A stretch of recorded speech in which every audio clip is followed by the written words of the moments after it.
Mercedes Benz C class 180 গাড়ির remote programming successfully. আজকে আমরা মার্সেডিজ বেঞ্জ গাড়ির রিমোট প্রোগ্রাম করতেছি। এই গাড়ির একটি রিমোটও ছিল না, গাড়িটি চাবি হারিয়ে গিয়েছিল। তো আজকে আমরা এটির আইআর বক্স খুলে এই যে আমরা চাবি প্রোগ্রাম করতেছি। তো আপনাদের যাদের চাবি প্রোগ্রাম করা দরকার আমাদের সাথে যোগাযোগ করবেন। এই যে দেখেন রিমোট প্রোগ্রাম হয়ে গিয়েছে।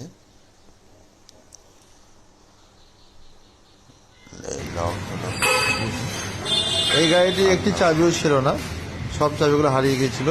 তো আমরা এই গাড়িটি ডোর ওপেন করে রিমোট প্রোগ্রাম করলাম। তো আপনাদের যাদের রিমোট প্রয়োজন আমাদের সাথে যোগাযোগ করবেন। তো আমরা আপনাদেরকে রিমোট প্রোগ্রাম করে দেব। এই দেখেন আমাদের এই রিমোটটি প্রোগ্রাম হয়ে গেছে, দেখতে পাচ্ছেন লগ।